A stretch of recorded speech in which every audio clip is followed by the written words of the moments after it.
Das ist Westminster, das Parlamentsgebäude in London. Seine älteste und exklusivste Institution ist das House of Lords. Hier bewahren Mitglieder der britischen Landaristokratie seit Jahrhunderten und Generationen ihren Prunk, ihre Pflichten und Privilegien. Heute ist die Vorsitzende des House of Lords eine Frau. Darüber hinaus ist sie schwarz. Eine außergewöhnliche Geschichte und ein beeindruckender Charakter. Treffen Sie mit mir Baroness Amis von Brundesbury.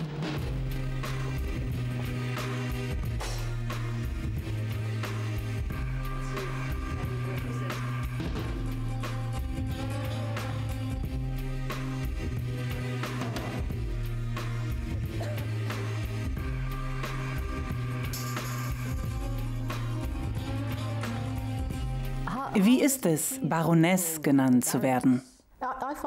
Ich finde es sehr seltsam und versuche immer noch, die Leute davon zu überzeugen, mich Valerie zu nennen. Ich fühle mich damit wohler, aber es ist nun mal mein Titel. Kommt es vor, dass Sie jemand Baroness Amis nennt und Sie sich umdrehen und sagen, wer soll das sein? Normalerweise drehe ich mich um, wenn mich jemand Baroness Amis statt nur Baroness nennt, weil Amis natürlich mit meinem Namen verbunden ist. Das ist Ihr Name? Das ist mein Name. Aber ziemlich oft nennen mich die Leute einfach nur Baroness und ich denke manchmal, von wem reden sie? Wären Sie gerne da hineingeboren worden? Oh nein, ich glaube nicht. Ich war völlig verblüfft, als man mich bat, ins House of Lords zu kommen. Und ich freute mich natürlich sehr, dass ich gefragt wurde. Aber ich war auch sehr überrascht. Und das ist dann so, wenn man der zweiten Kammer angehört. Aber ich bin hierher gekommen, um für die Labour-Regierung zu arbeiten. Es war einfach Teil des Pakets. Und jetzt sind Sie Vorsitzende des House of Lords. Woraus besteht der Job? Das werde ich immer gefragt. Es gibt verschiedene Teile. Als Vorsitzende des House of Lords bin ich Vorsitzende des gesamten Hauses. Es ist also nicht nur die Leitung der Regierungsbänke, was einen Großteil ausmacht, und die Arbeit der Geschäftsführung und dass ich sicherstelle, dass die Regierung ihre Gesetze durch das Haus bekommt. Es geht aber auch darum, die Interessen dieses Hauses im gesamten Parlament zu vertreten. Schließlich sind wir eine zweite Kammer. Wir sind nicht die gewählte Kammer. Das Unterhaus hat absoluten Vorrang. Aber manchmal hat dieses Haus das Gefühl, dass es im Parlament für sich selbst eintreten muss. Und das ist für mich ein ziemlich schwieriger Balanceakt in Bezug auf meine Verantwortung als Ministerin und Leiterin der Regierungsgeschäfte. Und all dies mit den Erwartungen in Einklang zu bringen, die die Öffentlichkeit und die Menschen an das haben, was ihre zweite Kammer tun soll.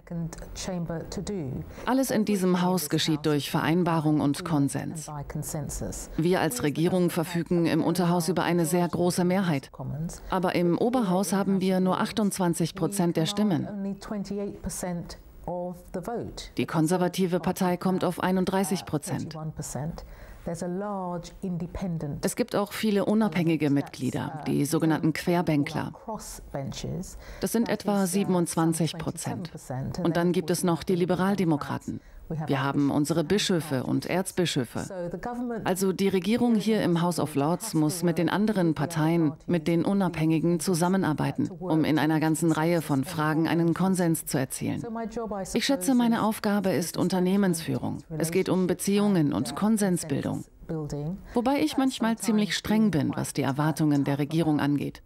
Aber meistens geht es darum, mit Menschen zusammenzuarbeiten, um Kompromisse zu finden.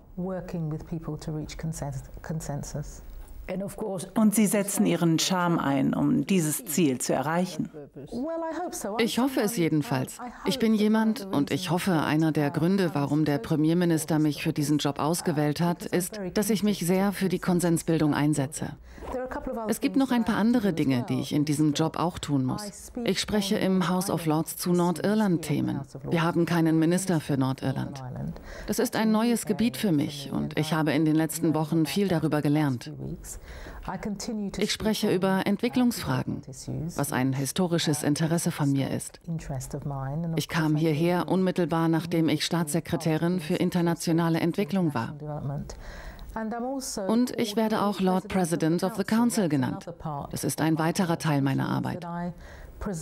Das bedeutet, dass ich den Sitzungen des Privy Council vorstehe, die monatlich mit der Königin abgehalten werden. Ich beaufsichtige auch die Arbeit dieses Beratungsgremiums, das ein kleines Regierungsbüro ist. Wie alt ist diese Institution, das House of Lords? Oh, es reicht Jahrhunderte zurück und ist sehr traditionsreich. Und das ist einer der Gründe, warum es so schwierig ist, einen Konsens zu finden über die Art von Veränderung, die wir als Land gerne sehen würden in Bezug auf das House of Lords. Es war früher eine Zusammenkunft von Adligen oder Lords, um den König zu beraten. Das war, bevor wir Königinnen hatten. Das ist Jahrhunderte her. Und diese Tradition hat sich über viele Jahre hinweg weiterentwickelt. Es gab diese Situation, in der es darum ging, welche Kammer im Parlament den Vorrang hat. Diese sehr berühmten Ereignisse im 17. Jahrhundert, die zur Enthauptung von König Charles I. führten. Das hat das Kräfteverhältnis zwischen Monarchie und Parlament völlig verändert. Sie sind ja tatsächlich nicht die erste Frau, die diese Position innehat. Als Vorsitzende? Nein, ich bin die dritte. Die dritte, aber Sie sind sicherlich die erste schwarze Frau. Das bin ich, ja.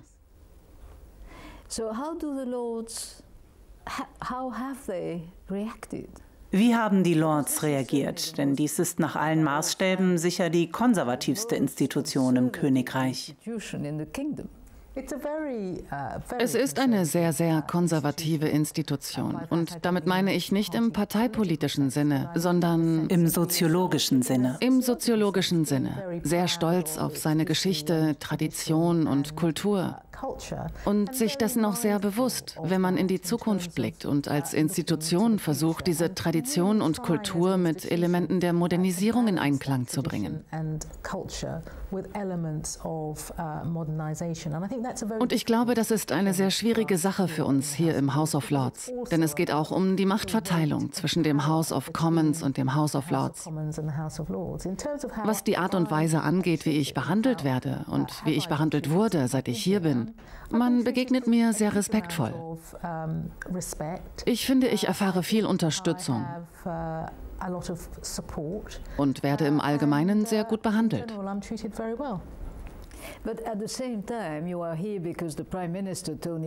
Aber gleichzeitig sind Sie hier, weil Premierminister Tony Blair eine sehr radikale Reform durchführt, das Erbsystem abschafft, wonach nur Nachfahren ernannt werden, was in einigen aristokratischen Kreisen dieses Landes natürlich auf großen Unmut stößt.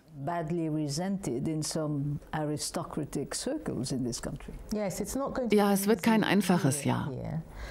Wir haben den ersten Teil dieses Prozesses 1999 durchlaufen.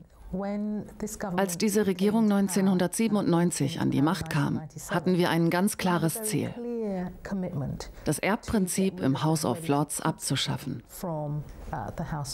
Warum?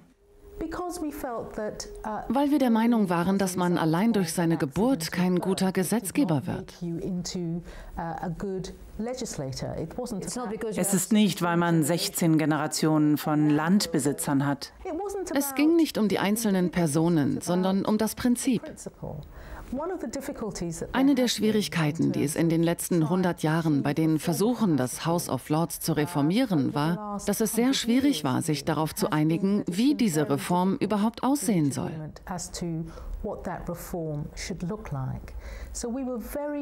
Als wir 1997 an die Macht kamen, war uns ganz klar, dass die erste Priorität für uns darin bestand, mit dem Erbprinzip zu brechen und zu prüfen, was an seine Stelle treten sollte. Weil frühere Reformversuche immer an dieser einen Sache gescheitert waren. Also wollten wir das trennen. Wir haben dann einen Deal gemacht, weil der Regierung mitgeteilt worden war, dass es bei allen Programmen und der gesamten Gesetzgebung hier in diesem Haus zu Verzögerungen kommen würde, wenn wir keine Einigung erzielen. Wir haben uns also geeinigt und 92 erbliche Sitze behalten. In der Zwischenzeit, seit 1999, haben wir versucht, einen Weg zu finden. Die meisten Mitglieder, die ihre Sitze geerbt haben, sind nun gegangen. Als ich 1997 in dieses Haus kam, gab es 750 erbliche Sitze. Und es gab über 1300 Menschen, die das Recht hatten, hier zu sitzen. Die zweite Kammer war also zu groß. Wir hatten so viele vererbte Sitze. Jetzt haben wir nur noch etwa 670 Mitglieder. Anstatt darauf zu warten, dass sie sterben, was die Zahl ja auch verringern würde. Ja, denn sie kommen auf Lebenszeit in dieses Haus. Wir haben versucht, einen gewissen Konsens darüber zu erreichen, wohin wir als nächstes gehen sollen. Aber das ist uns nicht gelungen. Dieses Haus stimmte mit überwältigender Mehrheit mit 3:1 für eine vollbesetzte zweite Kammer. Das Unterhaus konnte sich auf keine der Optionen einigen, die ihm vorgelegt wurden, wie die zweite Kammer aussehen sollte. Weshalb die Regierung sagte, nun, dann lasst uns die Reform in Bezug auf das Erbrecht zu Ende bringen. Lasst uns eine Kommission für gesetzliche Ernennungen einrichten, die dem Parlament jährlich Bericht erstattet und die für den Zeitplan der Ernennungen und für die Anzahl der Ernennungen in diesem Haus verantwortlich ist, was normalerweise der Premierminister macht. Und lasst uns nochmal darüber nachdenken, was danach kommen könnte. Und das machen wir jetzt. Also handelt es sich um ein sehr britisches Problem und einen sehr britischen Ansatz. Es ist ein sehr britisches Problem und eine sehr britische Lösung, ja. What is the most difficult aspect of your day-to-day activities here? What is the most surprising for you every time you walk into this grandiose building? Das Überraschendste für mich ist, dass eine Regierung mit einer so großen Mehrheit im Unterhaus ständig verhandeln und Wege finden muss, um ihr Programm hier in die zweite Kammer zu bringen.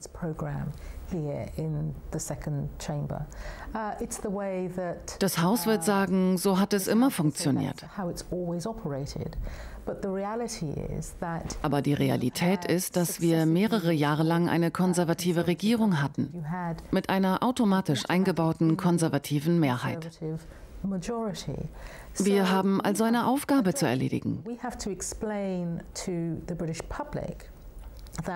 Wir müssen der britischen Öffentlichkeit erklären, dass es im Hinblick auf die Beziehung zwischen dem House of Lords und dem House of Commons um Politik geht. Und zwar um sehr ernste Politik. Die Themen, über die jetzt gesprochen wird, die Reform des House of Lords und dass wir versuchen, mit dem Übergang zu einer gewählten Kammer ein Haus zu haben, das einfach tut, was das Unterhaus ihr sagt. Das ist nicht die Aufgabe einer Regierung. Ich glaube, die Leute vergessen, dass wir nur 28% der Stimmen haben. Dass wir bei unseren Reformvorschlägen ganz klar gesagt haben, dass wir nicht glauben, dass eine Partei eine Mehrheit haben sollte. Und dass der Premierminister erhebliche Befugnisse aufgibt, indem wir uns dafür einsetzen, eine Kommission für gesetzliche Ernennungen einzurichten. Und ich glaube, dass das nicht ganz verstanden wird. Deshalb finde ich, dass wir die Öffentlichkeit von der wichtigen Rolle überzeugen müssen, die das House of Lords bei der Überarbeitung und Prüfung von Gesetzen spielt. Aber auch davon, dass das House of Commons die Hauptkammer ist. Das ist die Kammer mit den gewählten Vertretern. Hier sollten die Kämpfe ausgetragen werden, im Hinblick auf das, was die Regierung tut. Aber jetzt haben wir eine Situation, in der unsere Opposition sagt, nun, wenn wir Schlachten zu schlagen haben, warten wir, bis das Thema zum House of Lords kommt. Sie wurden in Guyana geboren und kamen in dieses Land, als Sie... 9. Ich war 9 Jahre alt. Und was haben Ihre Eltern gemacht? Und warum sind Sie hierher gekommen? Meine Eltern waren beide Lehrer in Guyana. Wir sind zu dritt. Ich bin die Älteste und habe eine Schwester und einen Bruder. Meinen Eltern war zu der Zeit, als wir Ende der 50er und Anfang der 60er Jahre in Guyana aufwuchsen, sehr bewusst, dass es zu dieser Zeit in Guyana keine Universität gab. Sie hatten große Hoffnungen für ihre Kinder und wenn wir nicht alle Stipendien für Unis auf den westindischen Inseln, im Vereinigten Königreich oder den USA bekämen, würden sie nicht in der Lage sein, das für uns zu bezahlen. So haben sie damals gedacht. Mein Vater kam 1961 in dieses Land. Er kam, um zu studieren. Als er ankam, stellte er fest, dass der Studiengang, den er geplant hatte, nicht seinen Erwartungen entsprach. Und so begann er hier zu unterrichten. Er unterrichtete ein paar Jahre lang, vermisste uns alle und die Herausforderungen, die er in Bezug auf unsere Ausbildung sah, führten dazu, dass er uns alle aufforderte, herzukommen. Und so folgte meine Mutter ihm mit ihren 3 Kindern 1963. Ihre Ausbildung hatten Sie also nicht im Elitebildungssystem, das wir in diesem Land kennen. Sie haben nicht die sogenannten öffentlichen Schulen besucht? Nein, als ich hier ankam, ging ich auf eine örtliche Grundschule.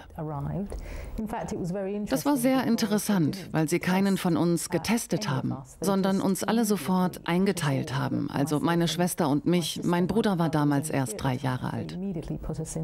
Sie haben uns sofort in die untersten Klassen eingeteilt. Meine Mutter wurde wirklich sehr wütend und ging am nächsten Tag zur Schule. Anschließend haben sie uns getestet und meine Schwester und ich landeten in den obersten Klassen. Und von dort aus ging ich auf ein Mädchengymnasium. Dort war ich das erste schwarze Mädchen. Und meine Schwester war 3 Jahre später die zweite. Und dann sind Sie zur Uni gegangen? Zur Uni, genau. Aber nicht nach Oxford oder Cambridge? Nein, ich bin nach Warwick gegangen und habe dort Soziologie studiert. Einer der Gründe, warum ich mich für Warwick entschieden habe, war, dass der Soziologieabschluss sehr anders war. Man konnte Soziologie von Entwicklungsländern studieren. Man konnte sich mit der Soziologie der Ethnien und Frauenfragen sowie mit Bildungssoziologie befassen. Und ich hatte dort wunderbare 3 Jahre. Es war eine Zeit, die für Studenten auf der ganzen Welt sehr wichtig war, die frühen 70er Jahre. Ich habe mich an Kampagnen beteiligt, für eine ganze Reihe von Fragen der sozialen Gerechtigkeit und Gleichberechtigung. Sie waren also schon ziemlich politisiert.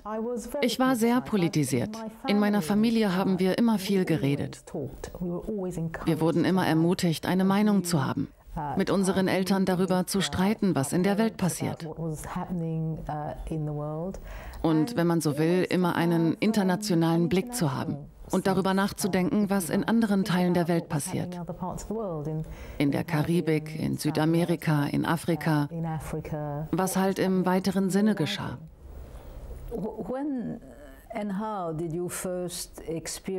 Wann und wo haben Sie zum ersten Mal Rassismus erlebt? War es während Ihrer Schulzeit? War es später, als Sie mit lokaler Politik zu tun hatten? Das ist eine ziemlich schwierige Frage und ich sage Ihnen warum. Das liegt zum Teil daran, dass ich, wie gesagt, das erste schwarze Mädchen in der Schule war, die ich besuchte. Wir sind in einer Gegend aufgewachsen, in der es nicht viele Schwarze gab. Obwohl es in meiner Kindheit Vorfälle gab, beispielsweise als meine Eltern ihr erstes Haus kauften, gab es eine Familie in der Straße, wo die Eltern versuchten, eine Petition zu starten, weil sie nicht wollten, dass eine schwarze Familie einzieht. Aber die anderen Familien wollten sie nicht unterschreiben. Also war es eine Art zweischneidige Sache. Auf der einen Seite gab es Unterstützung, auf der anderen Seite gab es Versuche, uns auszuschließen. Ich kann mich sehr gut erinnern, dass mir in meiner Kindheit immer sehr bewusst war, anders zu sein. Ich habe in unserem Schulchor gesungen. Wir gingen sehr oft zum Singen in Altersheime. Und dort waren Frauen und Männer, die noch nie einen Schwarzen gesehen hatten. Vielleicht im Fernsehen, aber nie persönlich. Und sie berührten meine Haut und wollten meine Haare anfassen. Ich war mir damals also sehr, sehr bewusst darüber, dass ich anders war. Was ich einen schwerwiegenden rassistischen Vorfall nennen würde, da war einer, als ich an der Uni war. Als meine Schwester und ein Freund von mir kurz vor meinem Abschluss in einem kleinen Dorf einem rassistischen Angriff ausgesetzt waren. Ganz in der Nähe von Warwick. War es ein körperlicher Angriff? Ein körperlicher Angriff, ja. Wir wurden mit Flaschen beworfen und sie versuchten, uns zu schlagen. Und wir konnten entkommen, weil zufällig ein Bus um die Ecke kam und wir hineinsprangen. Aber es war schrecklich, weil ich noch nie auf so eine Weise körperlich angegriffen worden war. Und ich wurde auf den Straßen Londons auch schon angespuckt, aber das ist lange her. Ich bin mir sicher, dass es schon lange her ist. Fast wie aus einem anderen Leben. Ja, fast. Ich meine, Großbritannien hat sich meiner Meinung nach völlig verändert. Die Art von Essen, die es jetzt gibt, die Vielfalt, die man in vielen Städten sieht. Das heißt nicht, dass schwarze Gemeinschaften ethnischer Minderheiten keine Schwierigkeiten haben. Wir haben in Großbritannien unseren Anteil daran. Und haben Sie das Gefühl, dass Sie die Repräsentantin dieser Gemeinschaften sind, nachdem Sie auf der sozialen und der Machtleiter so weit nach oben gestiegen sind? Es ist sehr schwer zu sagen, dass ich die Vertreterin dieser Gemeinschaften bin. Ich sehe mich nicht so. Ich bin keine gewählte Politikerin. Aber ich bin jemand, der sein ganzes Leben lang für Gerechtigkeit und Gleichheit gekämpft hat. Und ich bringe diese Erfahrung mit. Und ich möchte diese Erfahrung in der Rolle, die ich spiele, nutzen. Ich würde aber nie sagen, dass ich eine Vertreterin ethnischer Minderheiten in Großbritannien bin. Ich glaube, das wäre anmaßend. Aber ich hoffe, dass ich die Erfahrungen, die ich gemacht habe, und die Dinge, über die die Leute mit mir sprechen und die ihre Erfahrungen geprägt haben, in meine Arbeit einbringen kann. Ich glaube, die andere Seite, und ich habe es lange Zeit als sehr schwierig empfunden, damit umzugehen, besteht darin, dass man, je mehr man sich durch das öffentliche Leben bewegt und sichtbarer wird, weil es so wenige von uns gibt, das auch in dem Sinne tut, dass die Leute dich als Vorbild sehen. Und das fand ich anfangs ziemlich schwierig, weil ich mich selbst nicht so sah oder über mich dachte. Aber es ist sehr wichtig, dass die Leute das Gefühl haben, dass sie sich mit dir identifizieren können. Ich versuche, junge Leute dazu zu bringen, mich zu begleiten. Ich bekomme viele Anfragen, mit Schulen, ethnischen Minderheiten und Gemeinschaftsorganisationen zu sprechen. Ich schaffe nicht alles davon, aber ich versuche, viel zu machen, um den Leuten zu zeigen, dass ich weiterhin besorgt und verbunden bin mit dem, was sie denken und fühlen. Am allerersten Tag, an dem Sie als Vorsitzende im House of Lords saßen, oder vielleicht am ersten Tag, an dem Sie als Mitglied der Regierung von Tony Blair an einer Kabinettssitzung teilnahmen, dachten Sie da an den Moment, als Sie bespuckt wurden? Nein, eigentlich nicht. Obwohl ich im Nachhinein sagen muss, einer der Gründe, warum ich nicht diese direkten Zusammenhänge hergestellt habe, ist, als ich im Mai zum ersten Mal ins Kabinett kam und Staatssekretärin für internationale Entwicklung wurde, war das so ein Schock und eine Überraschung. Ich glaube, es hat ein paar Tage gedauert, bis ich mein Gleichgewicht wiedergefunden hatte. Und das aus mehreren Gründen. Erstens wäre es mir als Mitglied des House of Lords, als Mitglied der nicht gewählten Kammer, nie in den Sinn gekommen, dass ich im Kabinett landen würde, als Staatssekretärin für internationale Entwicklung, was eine Aufgabe ist, die all die Dinge abdeckte, die mir wichtig waren.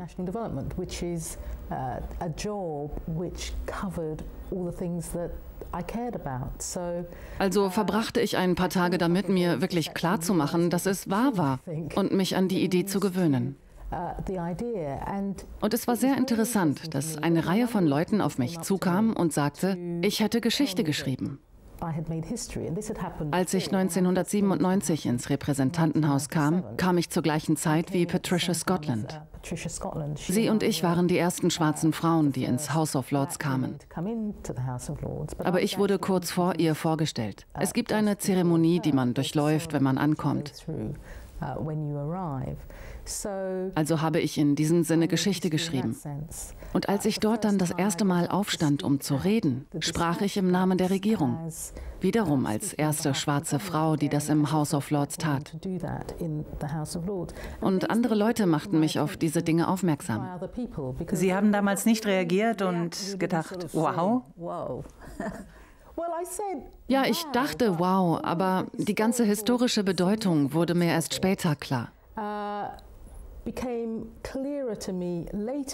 Weil ich erst mal mit dem Jetzt beschäftigt war. Das hat auch mit unserem System zu tun. An dem Tag, als ich Kabinettsmitglied wurde, sollte ich nach Südafrika reisen. Ich war mit internationalen Themen befasst, hatte viele Termine und bekam dann einen Anruf mit der Bitte, ich solle zum Premierminister gehen. Ich hatte keine Ahnung, worum es ging. Ich bin als Staatssekretärin des Außenministeriums in die Downing Street Nummer 10 gegangen und als Kabinettsmitglied und Entwicklungsministerin wieder hinausgegangen. Ich bin innerhalb von einer Stunde vom Außen- zum Entwicklungsministerium gewechselt. Und dann muss man mit diesem neuen Job weitermachen und sich voll und ganz darauf konzentrieren. Die Zeit, um den Moment zu genießen, die kommt später. Meine Eltern waren sehr glücklich. Meine Schwester bestand darauf, an diesem Abend ein paar Verwandte einzuladen. Und ich sauste sozusagen hinein, verbrachte etwas Zeit mit ihnen und sauste wieder weg. Die Bedeutung, die all das hatte, wurde mir erst später klar. Und das war auch so, als ich hierher kam. Und das liegt zum Teil daran, dass es unter so tragischen Umständen passiert ist. Unser damaliger Vorsitzender, Lord Williams von Mostyn, starb sehr plötzlich. Er war sehr beliebt und wurde sehr respektiert. Wir waren alle traurig über den Verlust und dann wurde ich für diesen Posten ernannt und wechselte innerhalb von 1,5 Stunden vom Entwicklungsministerium ins Oberhaus. Ich musste mich von meinem Team in der Entwicklung verabschieden. Ich musste hierher kommen. Ich musste mich mit meinen eigenen Gefühlen und dem Verlustschmerz auseinandersetzen. Es dauert ein bisschen, bis man die Bedeutung für sich persönlich wirklich erkennt. Warum haben Sie sich nie einer Wahl gestellt? Sie hatten noch nie so eine Art von Kampf. Nein, das hatte ich nicht. Während meiner Schulzeit, aber auch während meines Studiums, war ich immer an Kampagnen beteiligt. Aber immer von außen, in externen Organisationen, die versuchten, andere Organisationen zu gewinnen. Ich glaube, ich habe eine große Entscheidung getroffen. Nachdem ich meine Universitätsausbildung abgeschlossen hatte, hatte ich die Wahl. Ich hätte in die Wissenschaft gehen können. Aber ich entschied, das nicht zu machen. Ich wollte einen Job finden und Erfahrungen sammeln in der Welt der Aktion. Der Arbeit im Gegensatz zur Wissenschaft. Und ich habe einige Entscheidungen darüber getroffen, wo ich leben möchte. Ich wollte nach London zurückkommen. Zu dieser Zeit lebte ich in Birmingham und bewarb mich um eine Stelle in der Kommunalverwaltung. Ich hatte großes Glück und bekam sie. Und ich setzte meinen Wahlkampf in gewisser Weise fort. Denn als ich in der Kommunalverwaltung saß, arbeitete ich zunächst als Multikulti-Beraterin und versuchte, die Verwaltung zu verändern und sich mit Gleichstellungsthemen zu befassen. Obwohl ich Mitarbeiterin war. Und dann war ich Beraterin für Frauengleichstellung. Und zu diesem Zeitpunkt habe ich keine Gedanken daran verschwendet, irgendwie Politikerin zu werden. Aber Sie waren immer schon eine Labour-Aktivistin. Ja, und ich habe mich immer für Gerechtigkeit und Gleichheit eingesetzt und gekämpft. Aber irgendwie kam mir der Gedanke, für das Parlament zu kandidieren, nicht wirklich in den Sinn.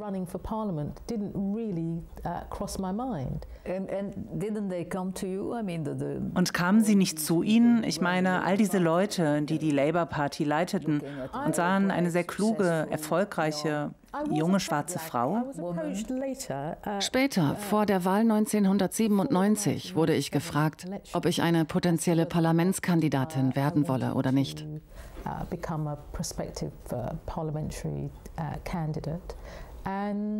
Und ich sagte nein.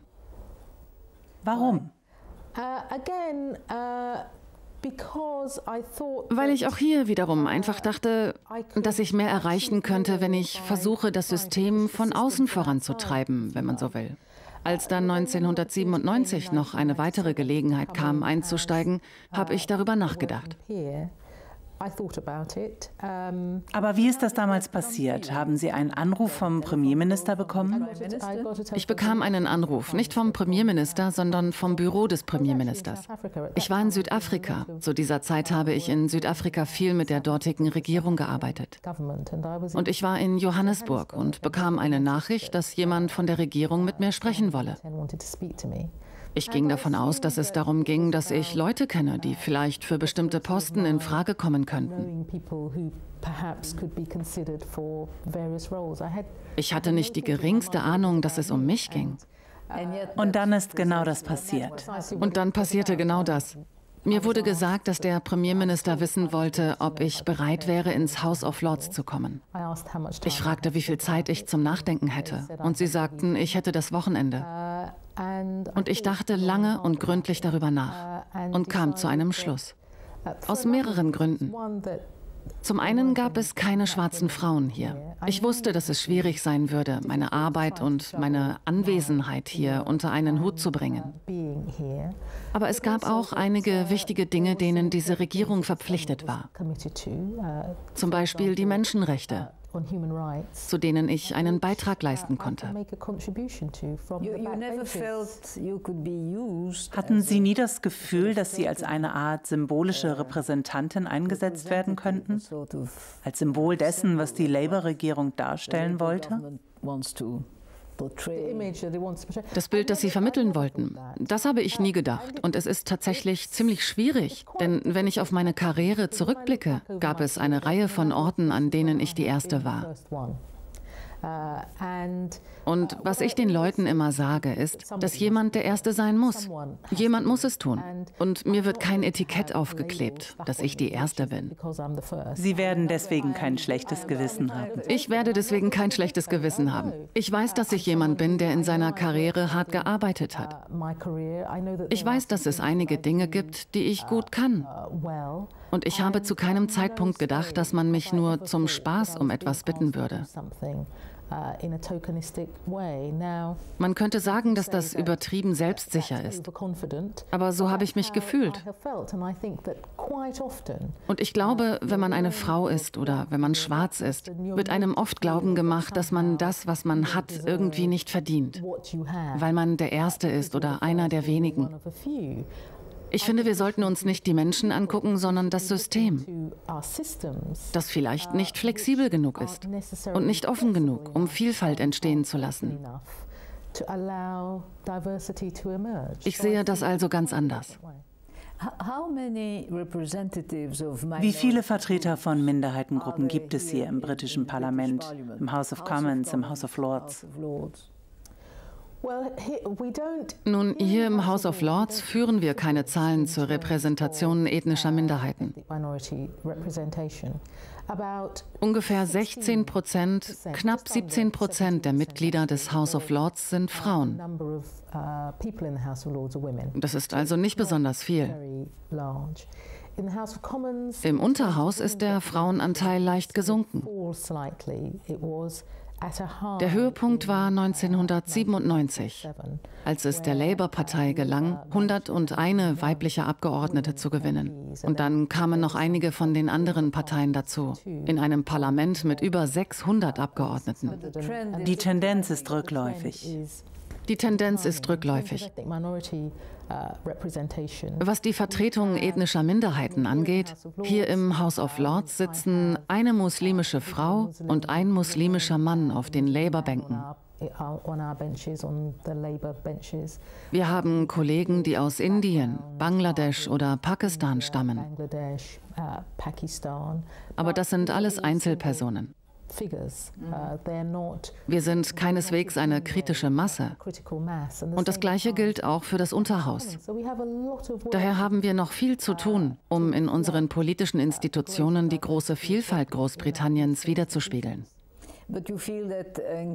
Haben Sie das Gefühl, dass Großbritannien im Vergleich zu anderen europäischen Ländern in die richtige Richtung geht oder eher hinterherhinkt? Das ist sehr schwer zu sagen.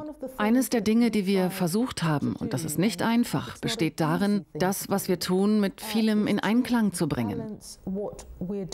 Einem gesteuerten Migrationsprozess, der Bewältigung von Problemen mit der Einwanderung, dem Umgang mit Asyl, einem großen Problem für uns als Land. Aber das dritte Element ist der Aufbau des gemeinschaftlichen Zusammenhalts. Wir haben in letzter Zeit eine größere Spaltung gesehen, vor allem was die Maßnahmen des Vereinigten Königreichs im Irak betrifft, die globalen Maßnahmen gegen den Terrorismus. Es entsteht ein Konflikt zwischen unseren muslimischen Gemeinschaften und anderen Gemeinschaften. Und das ist etwas, das wir als Regierung sehr, sehr ernst nehmen. Wir haben gesagt und sind fest davon überzeugt, dass man nicht die gesamte muslimische Bevölkerung einem globalen Krieg gegen den Terror gegenüberstellen kann.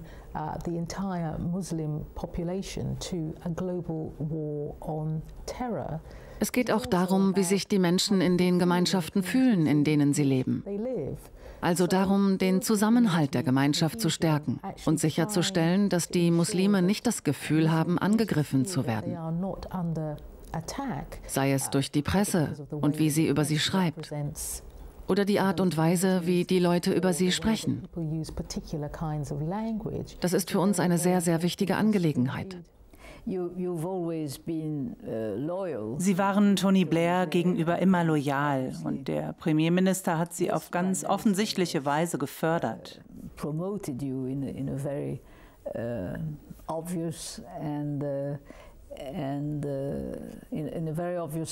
Wie beurteilen Sie seine sinkende Popularität nach dem Irakkrieg? Glauben Sie, dass Tony Blair noch eine Chance hat, die nächste Wahl zu gewinnen? Was natürlich eine historische Leistung wäre. Eine historische dritte Amtszeit, ja. Ja, natürlich, das sehe ich. Ich finde, Tony Blair und diese Regierung zeichnen sich dadurch aus, dass wir eine mutige Regierung sind. Ich meine, wir hätten alle möglichen einfachen Optionen nutzen können, um unsere Popularität aufrechtzuerhalten. Aber die hätten nicht die Probleme gelöst, mit denen wir uns als Land befassen mussten. Und was ich von Tony Blair halte, als Vorsitzendem der Labour Party und auch als Premierminister, er ist jemand, der auch vor schwierigen Entscheidungen nicht zurückschreckt. Ich finde, dass er in solchen Situationen außergewöhnliche Führungsqualitäten beweist. Und wenn ich über den Irak nachdenke, ich selbst stand da ja in meiner Rolle im Auswärtigen Amt eher am Rand, dann ist es für jeden Premierminister eine unglaublich schwierige Entscheidung, sein Land in einen Krieg zu führen.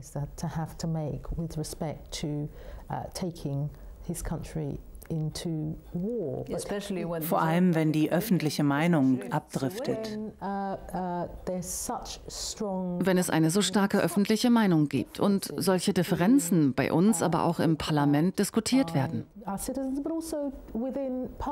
Und es geht dabei nicht nur um die internationale Agenda. Ich glaube, dass es auch um unsere innenpolitische Agenda geht. Wenn man sich zum Beispiel anguckt, was in ganz Europa und auch anderswo auf der Welt passiert, mit Blick auf die öffentlichen Dienstleistungen, Dienstleistungen, die Finanzierung dieser Dienstleistungen, den Wunsch, diese Dienstleistungen zum Beispiel in den Bereichen Gesundheit und Bildung auszuweiten. Mit Blick auf die Bevölkerung, die immer älter wird und wo die Erwerbstätigen immer mehr finanzieren müssen.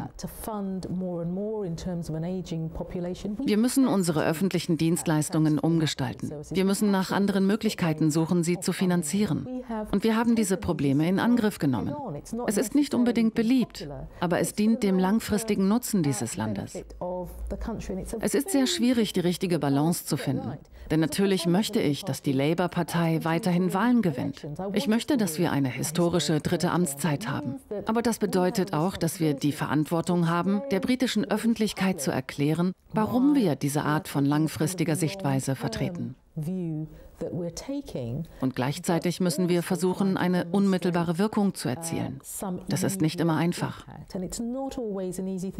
Für eine Regierung ist es einfacher, die Dinge zu tun, die unmittelbare Wirkung erzielen. Und dabei die Langfristigkeit zu vergessen. Wir versuchen beides zu tun. Und Gordon Browns Wirtschaftspolitik in den letzten 6 Jahren hat uns dabei natürlich geholfen. Sie fühlen sich also überhaupt nicht unwohl und sind stolz, Teil dieser Regierung zu sein? Ich bin sehr stolz, Teil dieser Regierung zu sein. Wissen Sie, es gibt in der Regierung natürlich eine kollektive Verantwortung. Und das liegt mir auch sehr am Herzen. Und ich glaube leidenschaftlich daran. Aber die Leute denken, dass es wegen dieser kollektiven Verantwortung keine Differenzen gibt, die unter den Regierungsmitgliedern besprochen werden. Natürlich gibt es die, aber ich bin stolz, Teil der Labour-Regierung zu sein. Das ist die Partei, die ich vorne sehen will. Ich will keine Rückkehr zu einer konservativen Regierung.